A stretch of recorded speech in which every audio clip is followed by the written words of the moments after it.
welcome to another episode of Let's Chat Reality. I'm Michael, And I'm Molly. and this is our first episode of season 3 of the podcast, our 101st episode.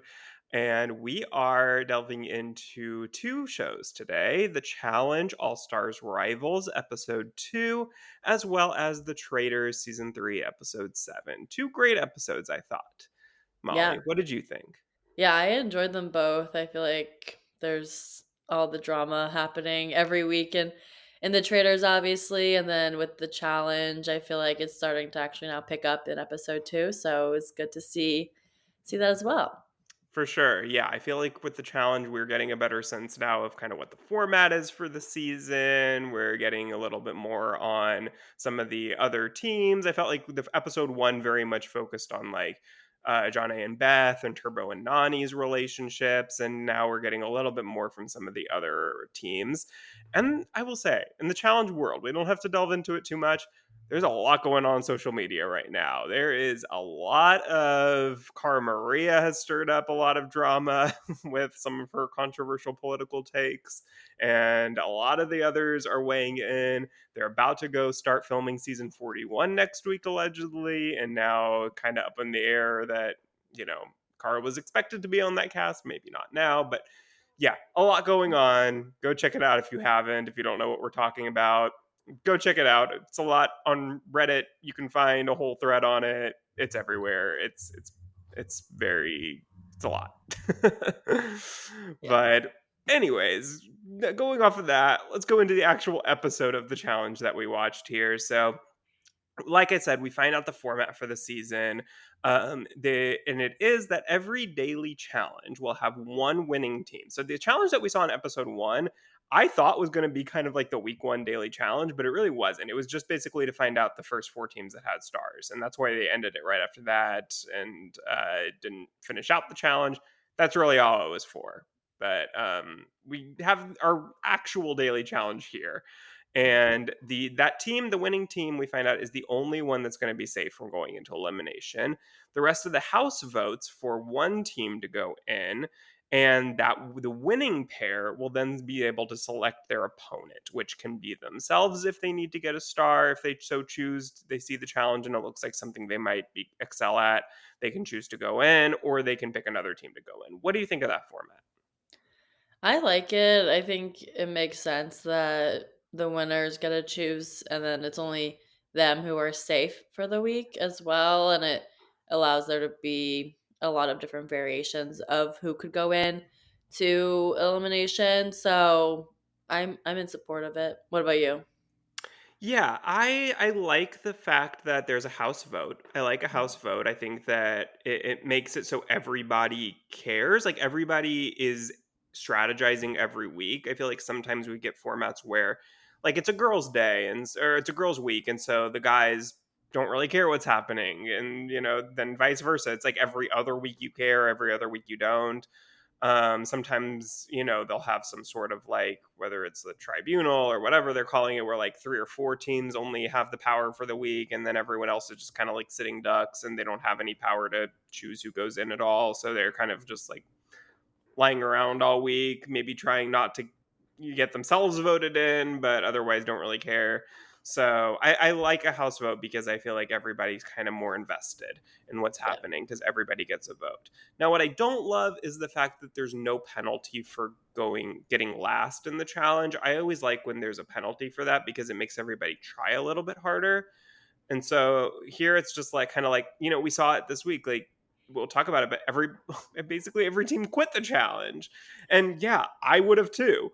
Don't get me wrong. But like, there was no penalty for them doing that when they kind of know that they weren't going to win, probably. So that I don't love. But Yeah, I think that maybe for other challenges, we'll see them maybe not quit as much. I don't know. I feel like this one, because it's a little bit more of an extreme one, yeah. that it did happen that way. But I can see why that could be a problem in general, just because when the losers doesn't have any consequence, then like once you know you're gonna lose, like you're like, okay, whatever.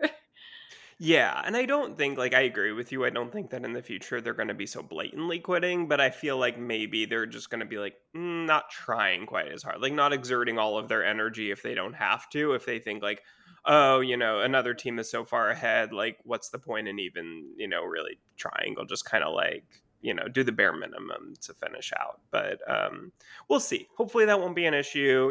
These are all stars.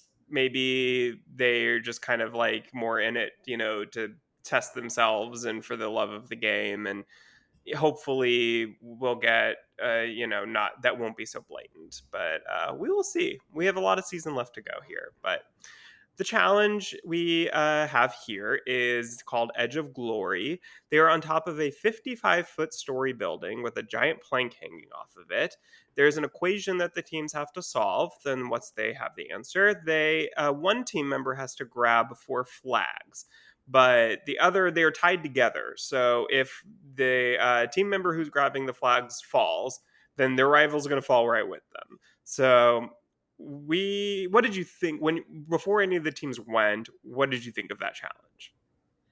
Well, I don't mind heights, so I think I would have been okay with it, but I know a lot of people do not like heights. And I feel like, I mean, that's what makes the challenge exciting though, is that like you do get those extreme kind of things that you get to see the challenge players do.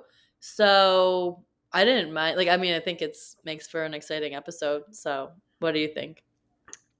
I mean, I have a paralyzing fear of heights, Yeah. so this is literally my worst time. And actually, this is a commonality that you're going to see me say between this challenge and the one we saw in Traders this week. Yeah, I know. I was like, I feel like Michael's having some trauma happening. Yeah, someone was trying to traumatize me this week for sure. I don't know who has it out for me, but yeah, I no, I would not have done this. I don't even know if you would have gotten me to go in the elevator. So I I this was awful for me, but yeah, I agree with you in the sense that like this is a challenge that you really only see on the challenge. Is what separates it from a show like Big Brother or even Survivor, where you kind of get like you're confined in both of those shows to the space that they're filming in, like whether it's, like on the island of Fiji or on in the Big Brother house itself. Whereas here they have kind of the whole city that they're filming in, which is different every season at their disposal, and they're able to do these wild, crazy challenges. And Mhm. I wouldn't want to do it, but that's what they're signing up for. And I think that this is totally like a fair game challenge that they know that they're probably going to get something like this when they sign up to go on the show. So I had no problem with the challenge necessarily, but I, I don't blame any of them for quitting. That's for sure. But we first up here are Davon and Shane versus Ashley and Anissa. And Anissa is really the first one to basically not even try to grab a flag. Like she's not even going to go up there. Just she and TJ kind of start sparring a little bit, which is funny to see because they have a long, long history. Like Anissa's been around since longer than TJ has. So maybe if you were watching it without having known that history, you might think like, "Ooh, that was a little like I don't know that I would stand up to TJ in that way." But they go way back, like that was friendly banter, but it was funny. And yeah, I mean, she was kind of the first one to set the stage for the ability to quit, and then I think everyone else that went after, it was easier for them to just kind of decide to do that because they weren't the first. They were like, okay, Anissa's already kind of set the stage here. Like, Beth going next right afterwards just kind of does the same thing as a breakdown, and then many after are also not going to do it. So, what was that surprising to you? What did you think of that? Yeah, I mean, I guess I don't know all of these players that well. Like, I don't know if they in the past have been afraid of the heights challenges and stuff like that. There have been similar challenges like this, but I think because there isn't the consequence of the last place, that kind of inspired that a little bit more. But I mean, I would have liked there to be, I guess, a little bit more of a competition here. But I mean, it happened, so it is what it is. Yeah, I was a little bit surprised that so many teams, like, didn't even try just because we've seen, like, I guess we usually see heights over water, I feel like is a more Mhm, common thing that we see on the challenge. They'll do oftentimes, like, the trivia challenge will be something like that, heights over water, but we've certainly seen similar challenges to this before, but never, to my memory, this many teams just refused to do it. Like, this was a first to my memory, at least, that, basically only 2, 3 teams even got any flags at all. I think Davon got 1 that we saw in the first round, and then, Adam and Steve got all 4 flags in 6 minutes and 32 seconds. I kind of figured that they were gonna be the winners because I was like, "Oh, like, multiple teams before them have, like, the 1 was the most we had seen before that." So I was mhm. like, "Oh, they got all 4. Like, Adam and Steve are gonna win this." And then, Fessy and Amber go, a few rounds later, and they get in 1 minute and 50 seconds, which is wild. I mean, Yeah. nobody was gonna beat that.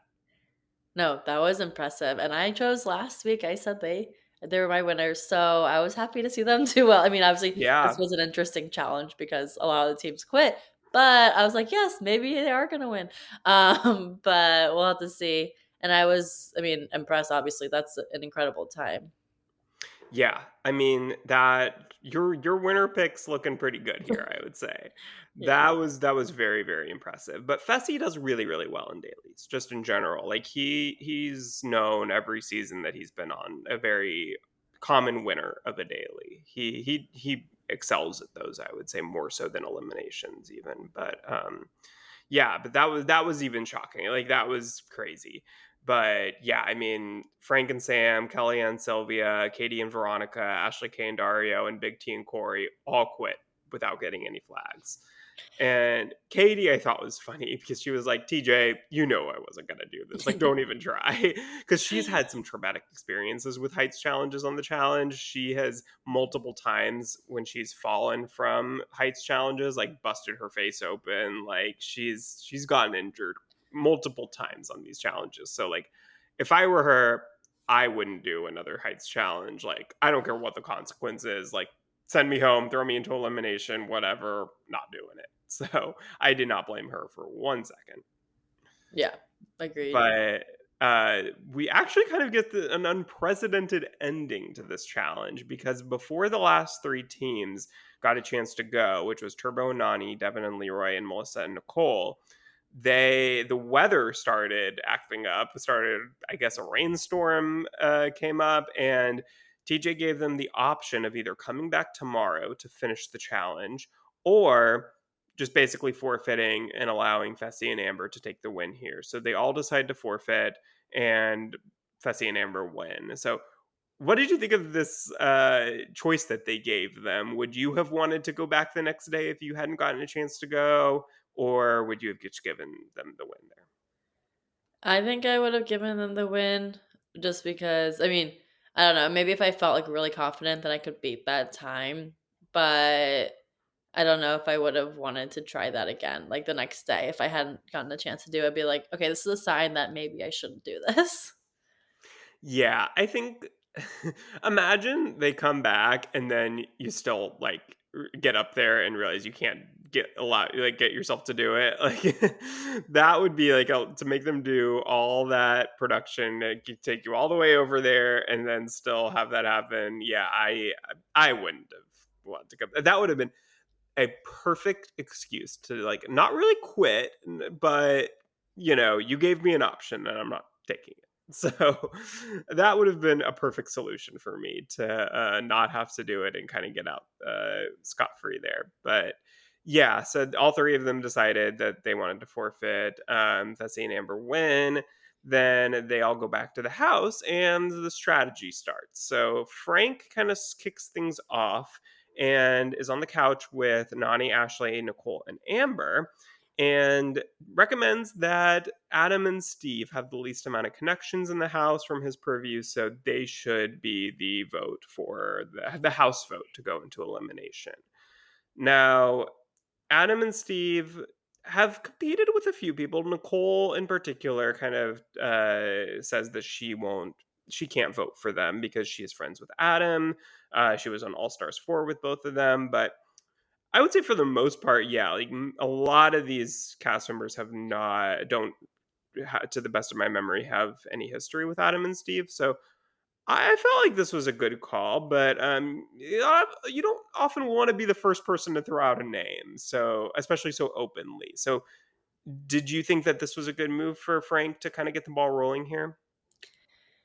I don't know. I feel like in general, yeah, it's like not always the best to be the first one to put a target on someone else.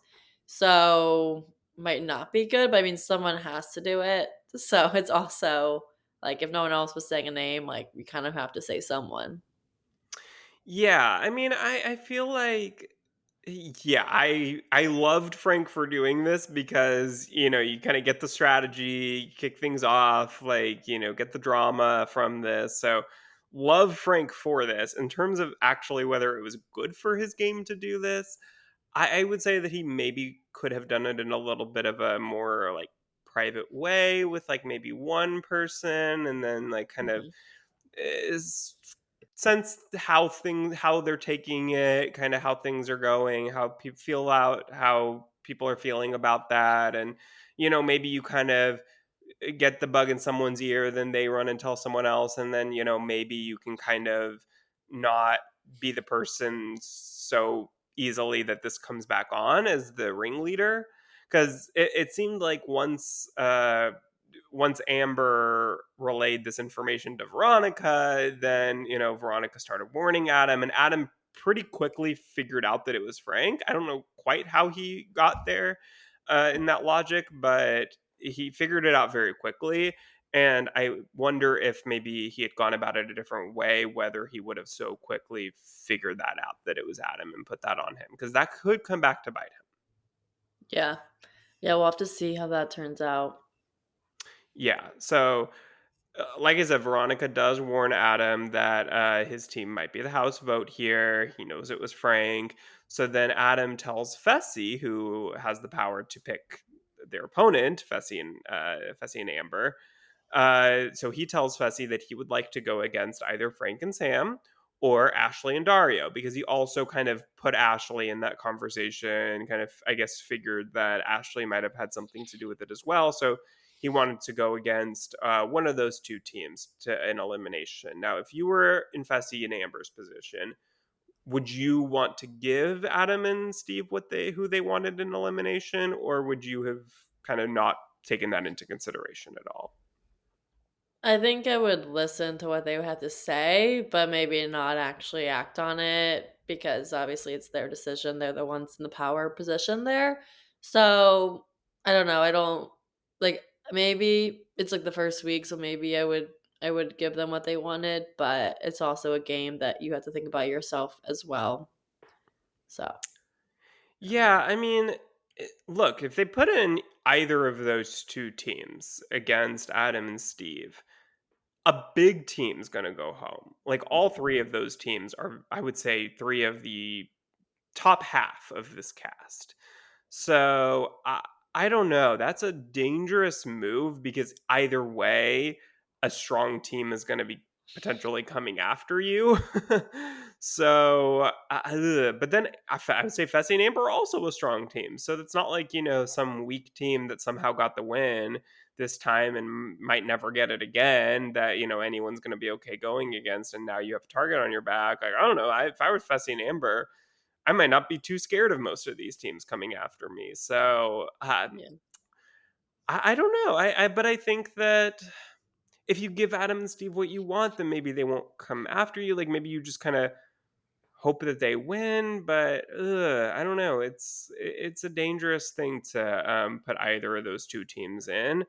But I don't know. I think I might have done it just in hoped that Adam and Steve would still pull out the win, and then you gave them what they want, and hopefully you can kind of come out of this week without too much blood on your hands.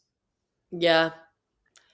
Yeah, I think I mean obviously they didn't end up doing that, but I think it would have made sense. as well. Yeah. As long as Adam and Steve still won, like, then that would have been fine, but if it Right. I think maybe wasn't you look at what the challenge is because yeah, you go into elimination, you see what the setup is. You might not know exactly what the challenge is, but just based on that, but you can kind of yeah, have a pretty good idea whether it's something super physical or more mental.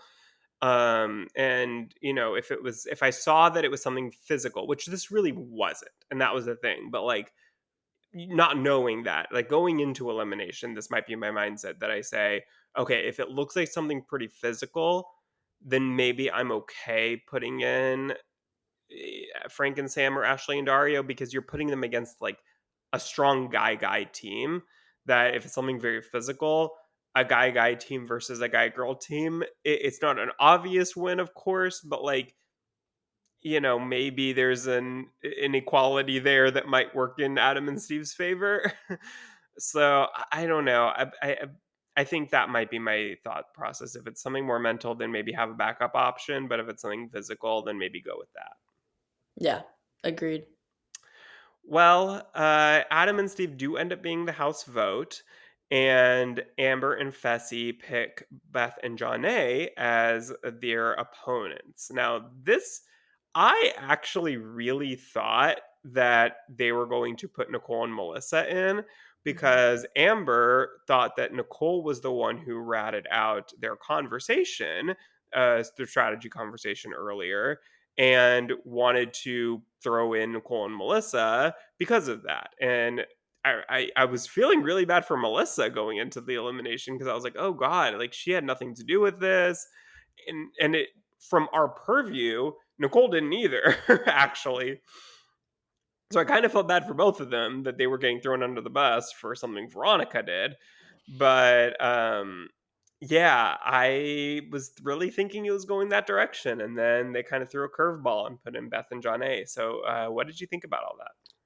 Yeah, I was surprised to see that Beth and Jonna were the ones that went in, and I feel like I mean, it made sense from, like, the confessionals we saw when Fessy was saying that he was or was it at the challenge itself? He just didn't want there to be someone, like, strong coming after him and Amber, because if they were to put up, like, a bigger threat of people then of the rivals going in, then it doesn't put them in as good of a place in the game itself. So, I think it makes sense because then they knew that Adam and Steve would be able to make it out and, like, have Mhm. still have them on their side.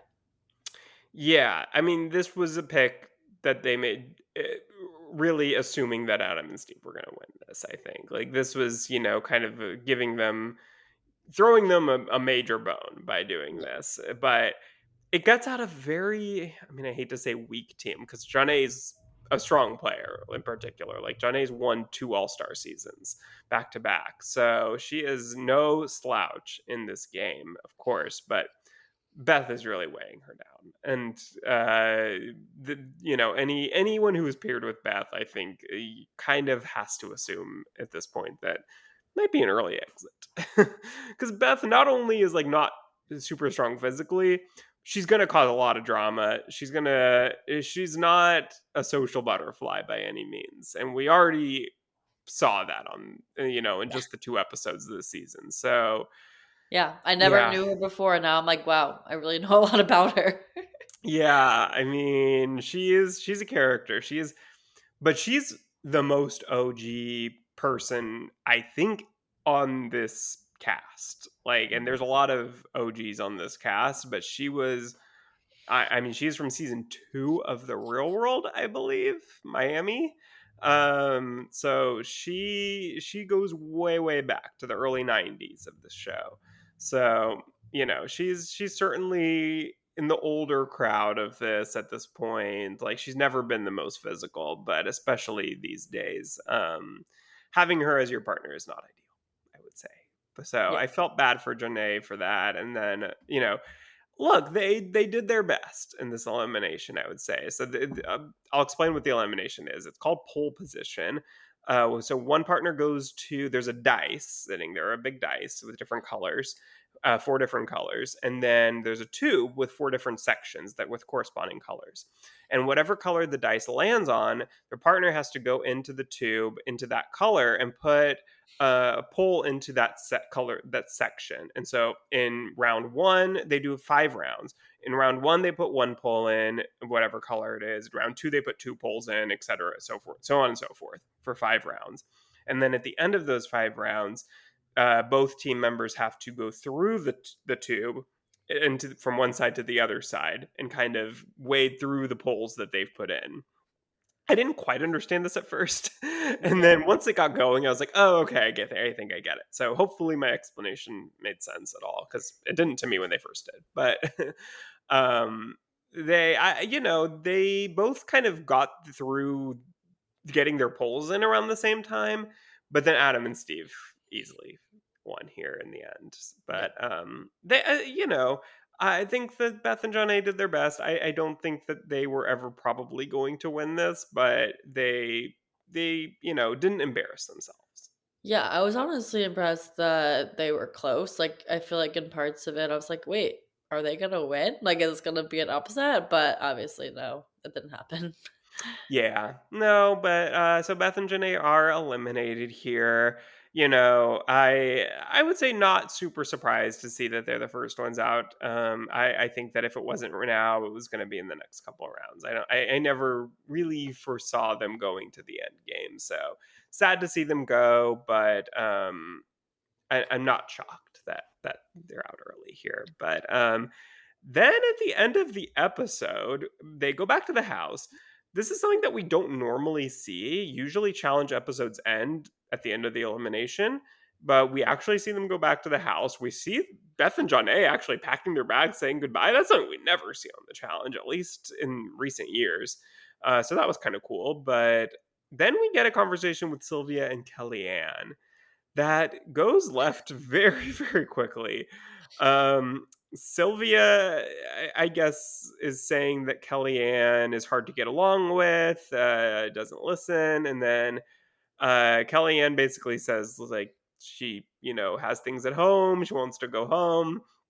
Sylvia says the quote, "You have dogs, I have a family." What did you think of this comment?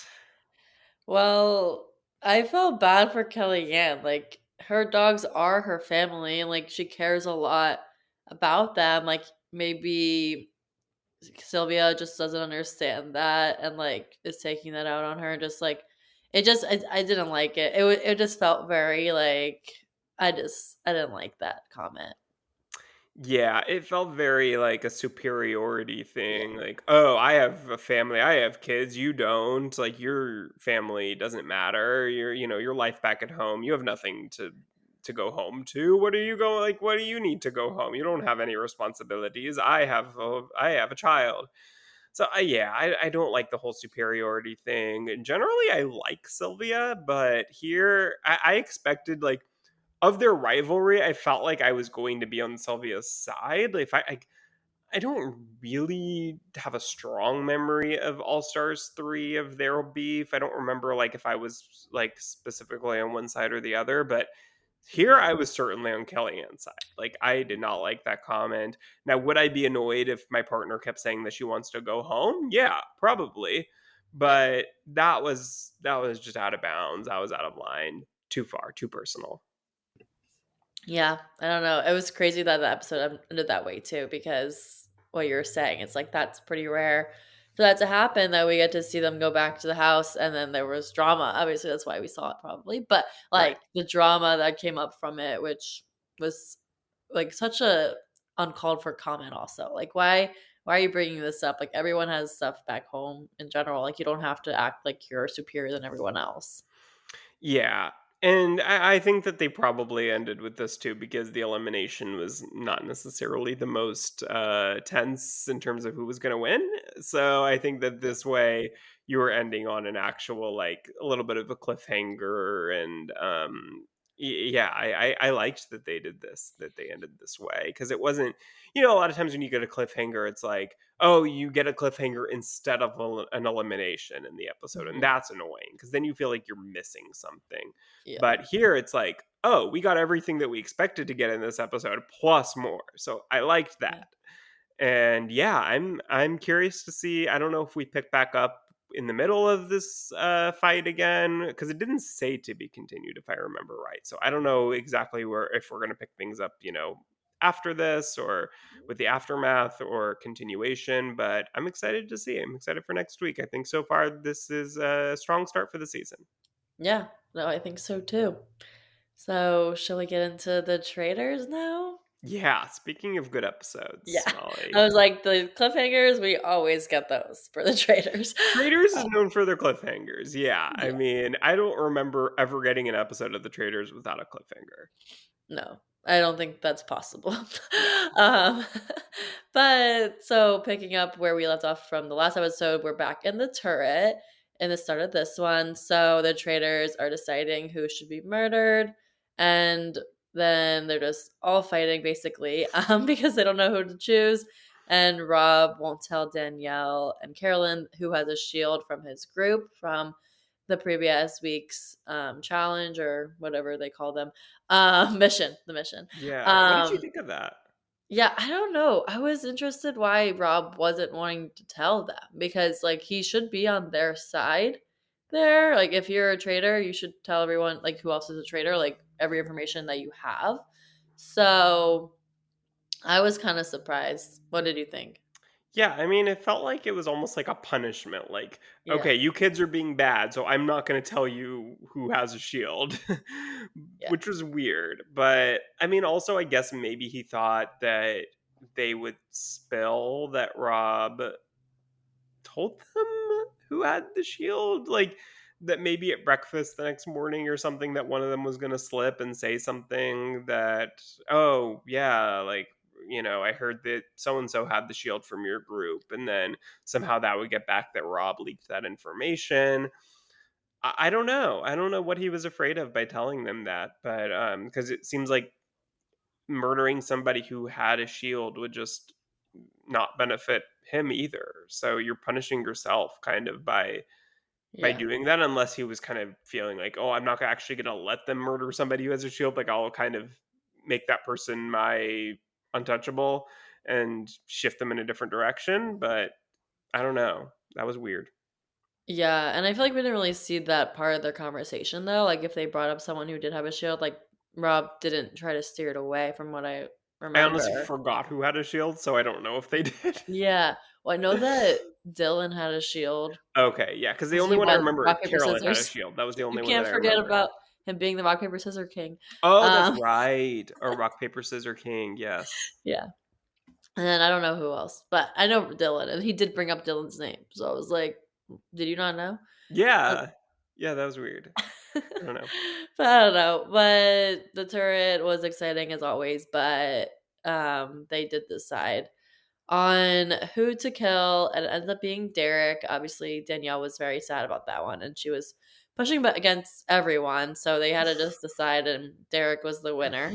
The winner who had to lose. But I felt like I wasn't that shocked by that move just because, I mean, last week's episode, I also mentioned, like, oh, wait, it might be Derek, but I was hoping it wouldn't be because he was obviously like a good game player. And on to some of the traders, which in particular was Rob, which was, I feel like, a strong move that Rob decided to go against. I'm not strong, like, it was, like, aggressive, like, in a way that, like, I was like, "He probably shouldn't have done it that way because now everyone is gonna look at him still," and obviously, foreshadowing, they do, but in general, like, Danielle was obviously sad to see one of her friends, which I don't even know how close they really are, but, I um was surprised by that too. Like, I yeah, mean, she seemed excited when, like, in the when Derek was in the cage and they first, like, took the curtain off and it was revealed. Danielle was really excited to see him. It seemed like so. I didn't, but they've never done a season together before, so I didn't really realize that they had like a strong friendship. Like, I just kind of thought they were like, had met at maybe at different reality star events, things like that, charity events, but I didn't really expect that they were that close, that Danielle was going to be sobbing yeah. when he was murdered. Like that, and that felt real. Like that didn't feel like bad acting to me. That felt like I feel so guilty and I can't believe that I let this happen. Yeah. I know, and I think for that, like, that reaction was real as well, and I don't know, I mean, some people who were in breakfast that morning were thinking maybe that was a lot from Danielle, Mhm. but, I mean, we've seen her be a lot already this season, that this one didn't seem like a lot because we know she's a Yeah. traitor and that she didn't wanna be part of murdering her friend, and then she had to be, so obviously she feels guilty for that reason. Yeah, I look, I've said all season that I feel like Danielle's not doing a great job as a trader, but the more that I see things, I feel like Danielle is doing a better job than we have been thinking that she's doing. Like, of course, Mhm. there are things that she's done, like in especially I think in that earn challenge where she was like randomly like saving Derek, not saving Derek, like not using it on herself. Like that was I think the weirdest, most obvious traitor like thing that she's done.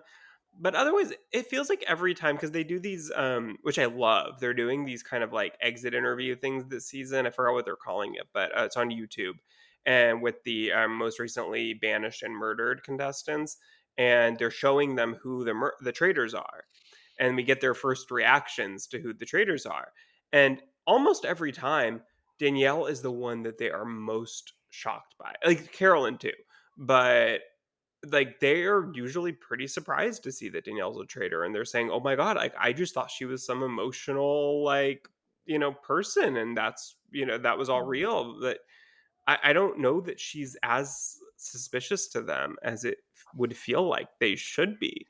Yeah. So, I don't know, maybe she's doing a better job than we think. Yeah, I think so. I mean, this week she didn't even get talked about at all. So obviously, like she has to be doing something right, Yeah. if no one's suspecting her. But obviously, because Derek was murdered, then Rob is trying to say, "Oh, someone's framing him because why would they kill Derek after Derek was basically just saying that it was going after Rob particularly hard anyway in the last roundtable, but then also, which we also hear." Next up after the breakfast is that Dylan tells Rob that Derek mentioned that if he's murdered, to watch out for Rob and Brittany. So extra eyes on Rob now that Mhm. Dylan has this information from Derek, and Rob was like, "Uh oh, what's happening here?" But I feel like in general, Dylan still trusted Rob after that, which I was surprised to see. But Rob has a way with his words, and he was charming Dylan, so it worked out okay for this part. Obviously, not for everyone, but for Dylan, he was like, "Okay, I still trust Rob." Yeah, I mean, look, I could see this, why Rob would do this, like, keep kind of getting rid of all the people that are going after him and then using that as a way to say he's being framed. Like, I can see it. I can see that potentially working on some people and thinking Mhm. no trader would be that obvious to just keep getting rid of people that are going after them.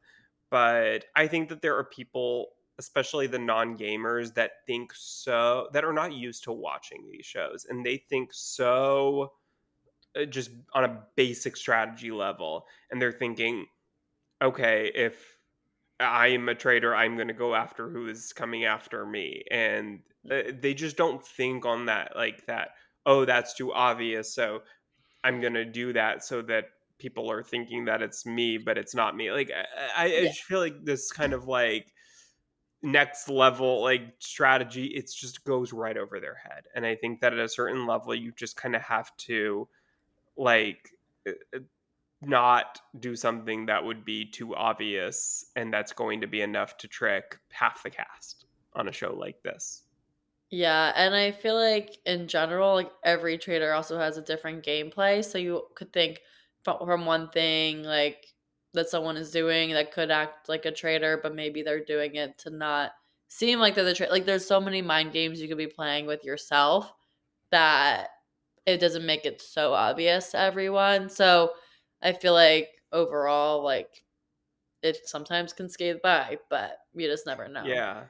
Like, I think if you were to have, like, a cast of Survivor play this game, where a new era Survivor, all of them are super fans, like, they're all, like, they're all gamers with that mindset that, like, they're like, doing voting blocks and, coming up with these like complex strategies. And like, if Mhm. that's your cast, then yeah, like I feel like you can kind of play those mind games and like, you have to think 5 steps ahead and like, really be so careful with like who you're murdering and who you're like how to steer people away from what you think. But I feel like on trainers, like you just have to kind of do the very bare minimum of not making yourself suspicious, and that is gonna be enough for half the cast to take, and I feel like Rob is playing as if he's playing with, I think, better players than he probably actually is, and I think that ended up working against him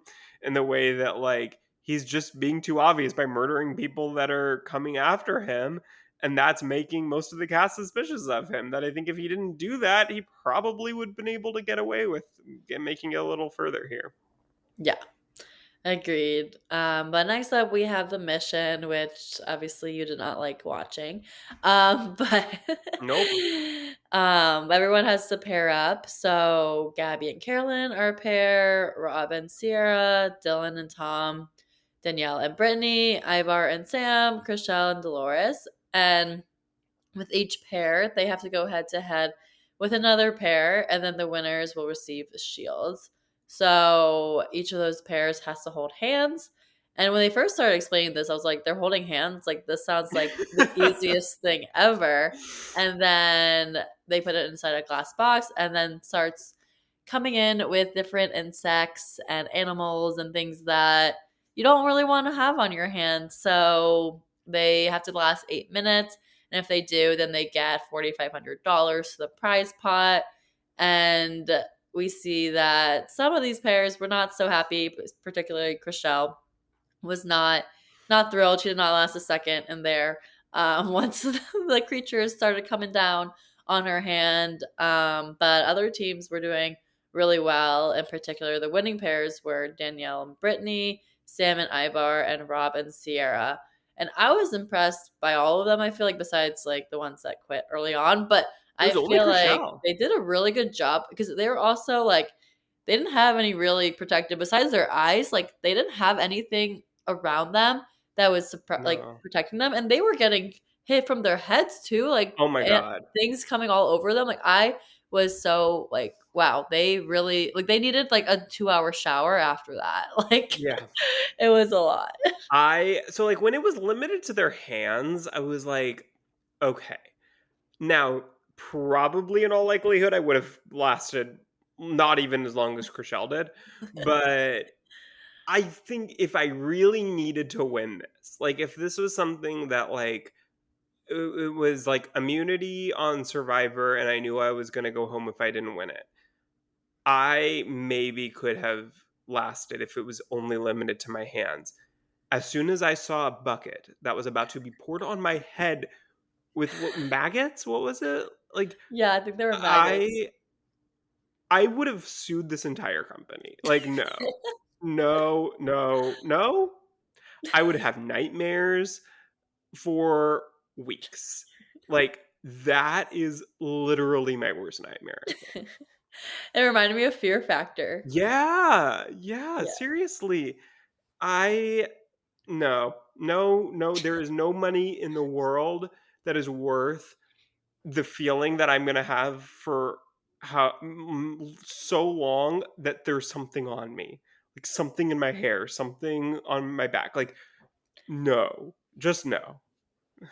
Yeah, it was fun to see, like, Rob consoling Sierra, though, because she obviously was not having a good time with it, and he was just like, "Tell me about your favorite restaurant where you like to go in New York," or, like, just He was like doing a that. really good job with her, Yeah, yeah. he was doing a good job. Like, I would do that. Like, I could just, like, talk about something totally unrelated to what we're doing and then make it through, I think. So, I don't have the same fear of insects that you do.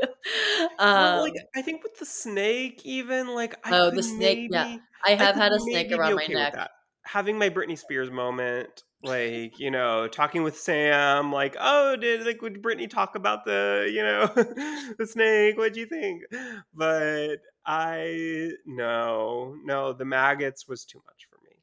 That would Yeah. Yeah, that the would be snake I would've been fine with. I've already had a snake around my neck, so ooh, where? but that was on I didn't want it, but it was in Morocco, and they just put it around my neck without You me didn't asking. want it. Yeah, that's another story. It was if you're ever in Morocco and Marrakesh, stay away from the snake charmers because they're aggressive. Ew. Um, yeah, but it made for a good picture. If you scroll back all the way back to 2018, you can see it. Um, but it was definitely an intense one. Yeah. And, um, well and the shields here I feel like didn't really I mean, they did matter. Well, obviously, like, the shields are important, you wanna get a shield, but if you couldn't stand these insects and animals, then you weren't gonna last. Yeah, like, I just don't think that they make the challenges important enough on this show to Yeah, make it worth me going through that. Like, yeah, if it was yeah, like, if it was for something that was more important, but, like, I'm sorry, for $4,500 for the prize pot and a shield to avoid getting murdered, like, where unless I would really thought that I was in danger, no, there's no yeah. For sure. But next up, then we go back to the castle, and Tom Sandoval, everyone is pushing Rob's name again. Well, he was bringing it up because he's obviously been part of the conversation. So everyone trying to go for Rob, and now Tom is like, "Yes, Rob is a traitor," and specifically tells that to Dylan and Ivar. But then Rob tries to convince Sierra, Chriselle, and Dolores that it's Brittany because obviously Rob knows his name is coming up again and he's trying to turn it against Brittany. But I feel like Tom's points here were obviously valid. We know what Rob is a traitor and everything he was saying. We're pointing to the facts. So it was interesting to see. I was like, wow, I'm actually supporting Tom here and what he's saying and that he's right that that Rob is a traitor. look, even a broken clock is right twice a day. Well, if you accuse everybody in the castle, including Alan probably, eventually you're gonna stumble upon a traitor. Like, I guess I'll give him slight credit for at least, like, not backing down against Rob and sticking with his convictions, but, I mean, we've seen him accuse everybody in this castle, so do with that Yeah. information what And you will. this one did land this time, but Yeah, it's probably not gonna happen again for him. Um, no. but then we go to the round table, and it begins with Dylan explaining that Derek told him the night before that Rob and Brittany were suspects, or he thought that Rob and Brittany were traitors. But then Brittany was shocked to hear that. She defends herself there. And then Tom comes in here as well as Sam to start accusing Rob as being a traitor. And overall, like obviously the points there that we were kind of hearing over and over again, like why are you going after these threat or like the people that like who are getting killed were all people who were coming after Rob and those were good reasons to think Rob was a traitor. But then Rob was trying to defend himself, his last defense here, trying to then turn it back on Brittany. And Brittany is like, no way, it's not me. And Rob was complimenting her, though, and being like, well, I think that you're smart. Like, he was bringing in the gameplay that, like, he was hoping people would play, like, I think. But it's in the traitor house where you're like, just think about anything. What could be a reason why someone's a traitor? Oh, they were breathing too hard. And like the reason why he thought Brittany could be a traitor was too intense. Like it was like why was that a Yeah. thing? I mean, I think that his point was, like, Brittany is the one of those options that he Yeah. was kind of She going was between. only one. She was the only one that has a gamer background, that kind of knows the strategy well enough to be a good trader, and, that she thought that, like, she could pull it off, whereas the others might not be able to pull it off as easily.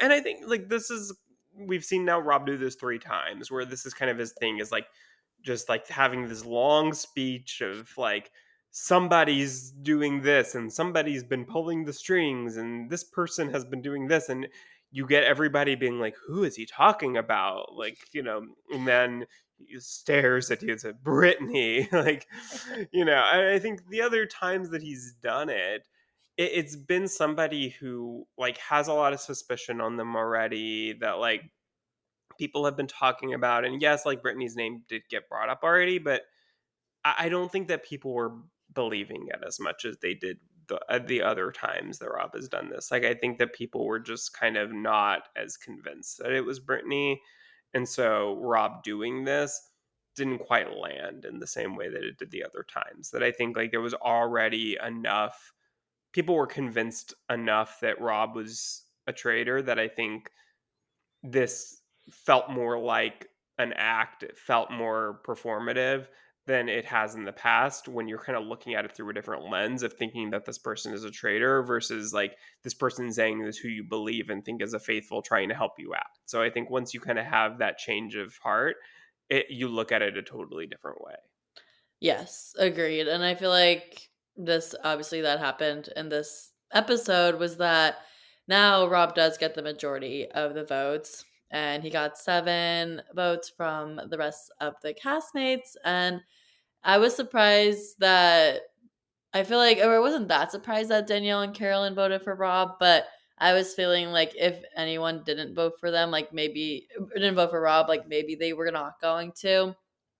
But they obviously did, and I'm glad that they did because they needed to get him out. Because I honestly, at that conversation, I wasn't totally sure, like, if Rob was gonna be the one getting voted out because he Yeah. is good at persuading people sometimes, but for Mhm. this time, he wasn't good enough, and he got the most votes, and then he Yeah. does reveal that he's a traitor. Yeah. So, obviously, everyone is super happy, and they react like they found, like, the craziest thing in the world when they get a traitor. I Like, it's know. like, I love okay. that it's like they just won the lottery, Yeah, right? oh, that's what I was, like, trying to think of a good explanation. Yeah. That's a good one. Basically, But they won the lottery by what getting the I traitor. love I just sorry, going back to the voting, I Uh, love Chrishell's, consistency with doing a petty burn vote on Tom Sandoval. I love it, I support it, I would do the same. I don't care if I don't care if he's, like, literally been confirmed by production to be a faithful, I'm still voting for him every week. I know, I love that. We're continuing to see that feud, which is gonna continue, I feel like, for the whole season, which is amazing. Yeah, And yeah, so I hope she continues to do that.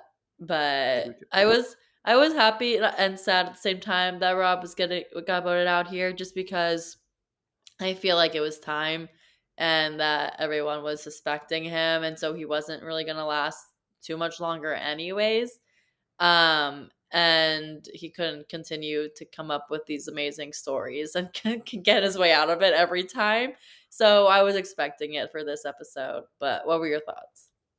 Yeah, I was happy because I think I really am curious to see what happens now with Danielle and Carolyn alone in the turret because I feel like Rob is such a commanding force in there and he's pretty much been getting his way every time. So I'm really curious to see what happens now that it's just the two of them and they can kind of do what they want and they don't have that other factor there kind of trying to bring them together if they're feuding or like just kind of throwing a name out there and kind of Danielle just kind of letting him take the lead. I'm curious to see what happens, and I don't know, if they're gonna let them recruit somebody now, or I mean, usually we would have maybe already seen Alan come in and say to them that they're gonna recruit somebody. It doesn't seem like that is at least this week, but maybe the following, maybe at the end of next episode, we'll see it. I don't know if they do have to recruit somebody. Who do you think they should recruit? Yeah, I was thinking about that and I'm not sure. I feel like they would maybe get Dylan, but That would like be a 'cause I good feel option, like I think. I like Dylan as a player, so I would want him to stay and I don't want him to get murdered. So I feel like he's enough on their side already that maybe he could be persuaded to become a traitor if they asked him to. Or I think it would be fun to see Gabby as a traitor.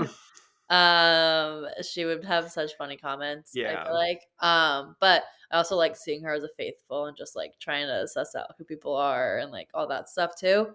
So I don't really know who they would go for. I don't think they would do Brittany because there's already suspicion on Brittany, so it's like, don't do someone who has any suspicion.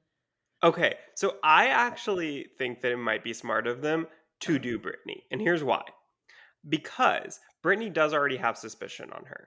So I think it would be easy enough to bring her in as a traitor, kind of very sneakily support that suspicion of her, or at least like not try to take the heat off of her. And then they put the votes on Brittany, get Brittany out, which I would be very sad about. I don't want them to do this, let me just say. But I think it would be smart of them too, because then they feel like they've gotten somebody out who's been a traitor the whole time. And then they feel everybody feels like, oh, maybe we've gotten out all the traitors, or maybe there's just one left. Like they feel like they're accomplishing, like they're getting somebody out who, like, you get the heat off of Danielle and Carolyn because they probably think at that point we've gotten out three traitors. There might not be two more. There might only be one, or maybe they more recently recruited somebody, and so now they're going to look at people who like have changed more recently in their view. Like maybe kind of the people like Danielle who have had suspicion on and off kind of the whole time. It seems like maybe they're not looking at her at all anymore because they feel like they've gotten out all the OG traitors. So I don't know. I think that could be an interesting move to like bring somebody in just to kind of use them to sacrifice them and get them out right away. Yeah, that would be interesting. I don't know if they're like savvy about thinking about that right now though, because I don't know. Like maybe they would think about it, but I also feel like Danielle wouldn't want to just like sacrifice her friend because now they've And made that's up. what I don't think Danielle would do it Yeah, because it's Brittany. But I think in another world, that would be a smart move to kind of. I don't know. Is there somebody else who's not a trader who's been getting a lot of heat? I kind of don't think there is right now. I don't think I so. can't think of anybody else that Yeah. kind of fits that bill besides Brittany, just more recently. Um, so that's kind of the only option that I would think they would have if that was their goal. But yeah, I mean, if they're looking to get somebody who doesn't have a lot of suspicion, I think Dylan's probably their best option because I feel like he's kind of the most like confirmed faithful almost in a lot of people's minds. Yeah. Yeah. And I don't know what they would do, but I kind of want them to recruit someone because I was surprised they didn't mention that at all. That they. I look, I don't love a recruit. I just feel like it's kind of unfair Mhm. to the faithfuls because it's like, okay, now you have to like just start over basically. Like every suspicion, every thought process you've had of everybody, it's just like you have to start at square zero because now somebody's been turned into a traitor. I don't know. I don't love it. I think that it's fine like maybe in the first half of the season, but I almost feel like we're too far now that I feel like they shouldn't be able to recruit at this point. Yeah, so maybe we're not gonna get a recruit this But season. I think yeah, I think if another traitor goes out like next episode, I definitely think they will. I don't think they're Yeah. going to let them be down to one traitor this early, but if two more faithfuls go home next episode, then maybe at that point, like starting with episode 8, like maybe they'll let them kind of keep going without. Yeah. Yeah, for sure. But at the end of this episode, Alan reveals that the next murder will be face to face, which is exciting. So those without shields will have to walk down the aisle of the church, and then the traitors will come in there to murder the one they choose. So it was very dramatic. I feel like at the end of the episode where everyone was walking into the church and they were just like, please, I don't want to die. It's like, okay, you guys like maybe you don't need to be that dramatic. I But loved this yeah. so much. It Whoever was thought great. oh my god, giving them, like, the last words, last speech.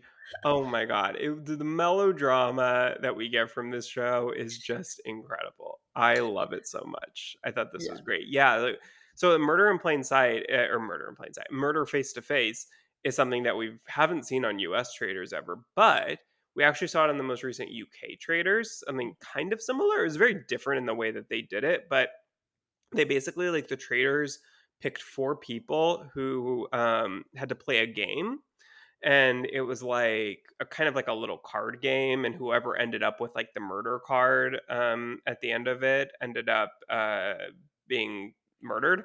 and then the Traitors came and revealed themselves and did a face to face. So they're doing it in a totally different way this time, but it is something that we saw recently on UK Traders, and I really love it. I think that it's a great cliffhanger, and I'm Yeah. excited to see whoever's murdered. Excited to see their reaction. Oh, yeah.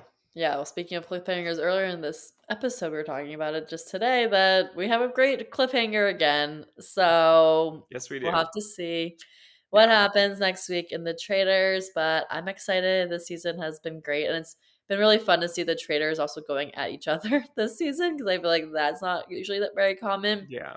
So we'll One have to more, see, yeah. hopefully. Oh, I One was going more to say, thing that I hopefully. wanted to bring up that I realized from the very beginning of the episode that we didn't was I loved when Gabby started talking about Ivar, not realizing that he Oh, was right there at the breakfast. And then yes. Ivar had to be like, I'm right here. But that was really funny. And I mean, Gabby does her classic, I'm so dead, which I just love. I love Gabby so much. I know. She's That was such a good. She's like, gift. glad I didn't say anything bad. Yeah.